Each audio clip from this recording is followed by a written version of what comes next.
રીઝનિંગમાં સિલોજિઝમનો question solve કરીએ. 3 વિધાનો છે અને એની ઉપરથી 2 નિષ્કર્ષ છે અને ઓપ્શનમાંથી કયો ઓપ્શન સાચો છે એ આપણે નક્કી કરવાનું છે. વિધાન શું કહે છે કે કેટલાક બ્લુ બોક્સ છે. તો કેટલાક બ્લુ છે એ શું છે? તો કે બોક્સ છે. પછી શું કીધું છે? કેટલાક હોર્ન બોક્સ છે. કેટલાક હોર્ન છે એ શું છે? બોક્સ છે. પછી શું કીધું છે? માત્ર થોડાક જ હોર્ન બોમ્બ છે. તો થોડાક હોર્ન છે એ શું છે? તો કે બોમ્બ છે. હવે એની ઉપરથી નિષ્કર્ષ જોઈએ કે કેટલાક બ્લુ છે એ બોમ્બ છે. તો કેટલાક બ્લુ છે એ બોમ્બ છે એ ખબર નથી કે બ્લુ છે એ બોમ્બ છે કે નહીં. અને બીજું શું કીધું છે કે કોઈ પણ બ્લુ બોમ્બ નથી. એટલે કાં તો બ્લુ છે એ બોમ્બ થશે અને કાં તો બ્લુ છે એ બોમ્બ નહીં થાય. તો જ્યારે પણ કેટલાક એટલે શું થાય? સમ.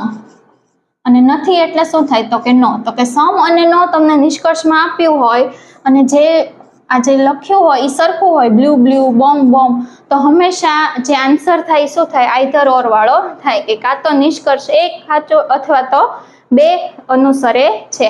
એટલે કાં તો બ્લુ છે એ બોમ્બ થશે અને કાં તો બ્લુ છે એ બોમ્બ થશે નહીં. 2 માંથી એક છે એ સાચું હશે. એટલે કે સી ઓપ્શન આપણો આન્સર